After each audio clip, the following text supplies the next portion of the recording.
Hey, well, what's up, guys? Welcome back to The Collision. Daniel here to talk about a new Planet of the Apes movie, Kingdom of the Planet of the Apes. I have seen it, so let's talk about it.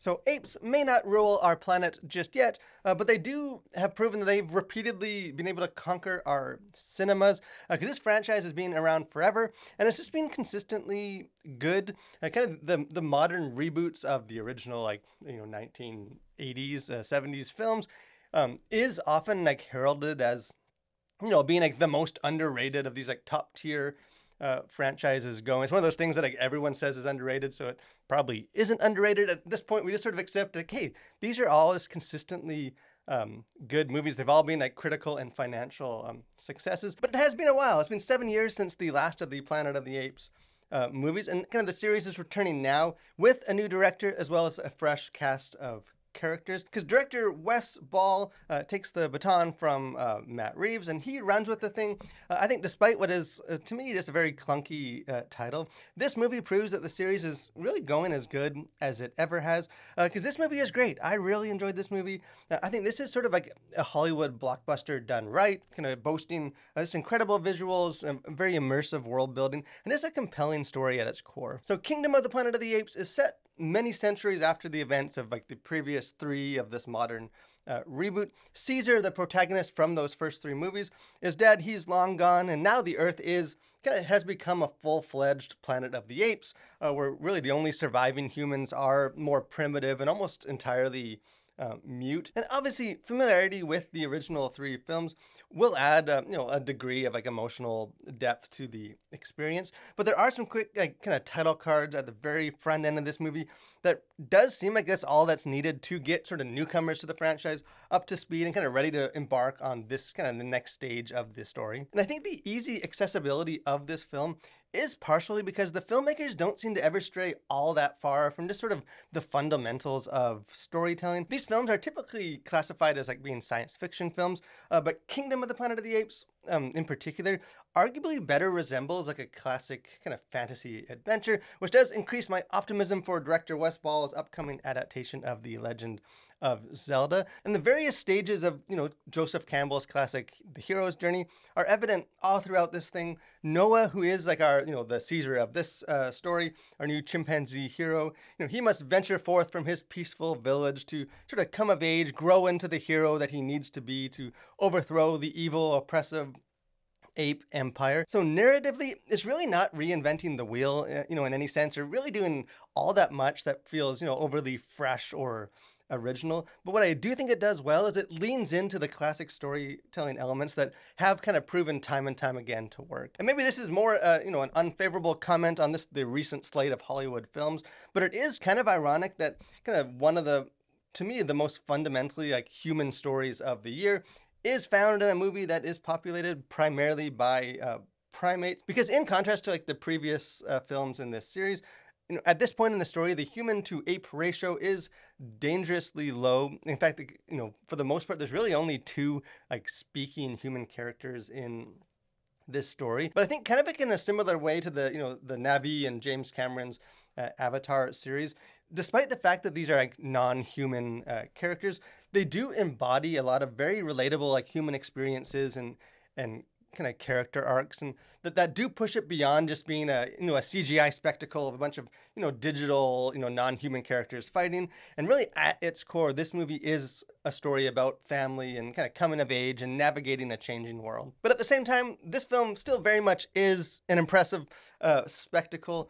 Just seeing apes riding on horses kind of through sweeping vistas, through the ruins of a fallen human civilization, it's just awesome. That's kind of peak going movie experience. And I think the visuals do play a very significant role in helping sort of audiences connect and kind of get immersed in, a movie that does feature, non-human characters and a lot of visual effects all throughout, because everything that is shown on screen just feels very believable and almost tactile in the way that it looks. It wouldn't surprise me at all if sort of the the visual effects in this become a contender at next year's Academy awards, because this sort of post-apocalyptic landscape is very immersive. It is interesting, and it's effective to kind of communicate visually a lot of the world building elements, without getting bogged down in exposition or really distracting from the characters that do populate this world. And I should note too, speaking of those characters, the apes themselves, they look probably more real than the apes you would find at your local zoo. It is incredible what they can do now with the level of like detail with the faces and the fur. As far as content to consider, things going on kind of on the surface of this, I appreciate that there really wasn't very much at all in this movie. As far as language goes, I think there were 2 to 3 kind of minor profanities, beginning with the letter S, and really nothing beyond that. Violence, obviously, there's battling, a lot of primarily like ape on ape fighting, which does lead to like some of these apes becoming bloodied or dying. And there is one moment where a human character strangles and kills another human character, but nothing gratuitous or bloody in that sense. Sexuality, there's really nothing here either. The only thing that maybe comes to mind is just that in the story, the human characters are kind of more primitive, and they do wear kind of their garments, which are, you see a lot of like bare chests or like midriffs and stuff that maybe somewhat skin revealing, but nothing, at all to me concerning or gratuitous. The only other content thing that might be of note for Christians is, as you might expect, kind of given the plot of this movie, kind of like the concept, like the theory of evolution does play a relatively minor role in this. Sort of the villainous ape kind of king in this story has learned kind of through books about the theory of evolution. And since he knows he is mortal, he sort of is impatient to let, evolution run its course. And so a lot of his sort of, motivations is to try and claim some sort of human leftover technology and, knowledge as a way, as he says, to like speed up the evolutionary process. As far as things going on beneath the surface, sort of kind of worldview, some themes in this movie, there is some interesting stuff that is going on. Obviously, Kingdom of the Planet of the Apes is not intended, nor is it kind of communicated as a Christian allegory, but it does contain just some interesting, I think, glimmers of the Christian gospel. Some of the apes in this, they refer to the human characters as, they call them echoes due to, obviously the noticeable similarities in kind of the physiology. And while they see like the humans as reflecting, themselves as apes, kind of the more advanced these apes have become in this story, the more that the apes themselves begin to clearly reflect just some of like the fallen, sinful human nature. Because at the beginning of this film, Noah, who again is the protagonist in this, his tribe does appear to be sort of very uncorrupted and pure. They just live in harmony with nature. But much like the biblical account of human origins, it doesn't take these apes long to themselves sort of succumb to these tendencies of jealousy or this the desire for power and empires and to kind of have dominion. And perhaps the most interesting character in this film is an orangutan named Raka, who meets Noah early on in his journey.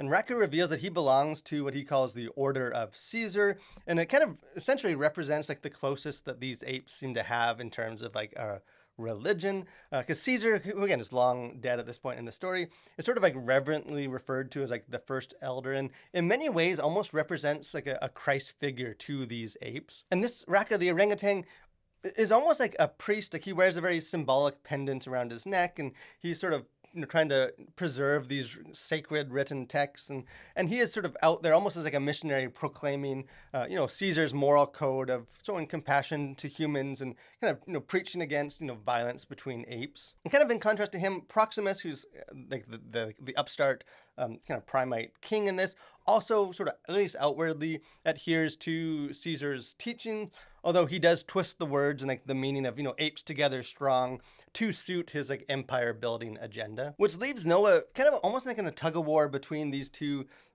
different worldviews and kind of forced to discern what is true and how he ought to live. And in a sense, Noah almost becomes like a religious convert to the way of kind of Caesar, and in a very pivotal scene in this acknowledges that while Proximus has declared a new law of the land, that law is wrong and that they are they should aspire to something greater than that. And obviously attempting to stretch some of these parallels too far results in either kind of forcing Christian messages into the movie or else like cheapening the actual Christian gospel. But I do think it is at least notable just how this film explores some of these ideas and themes, such as like our natural inclination towards selfishness and sin, and also our innate longing for some sort of religious worldview or code kind of as an answer to those problems. And really in the end, kind of the takeaway from this film is that it does almost suggest that like humanity can't just start over with a clean slate and just hope that, for different results, that, whether a real world of humans or a fictional world of apes, that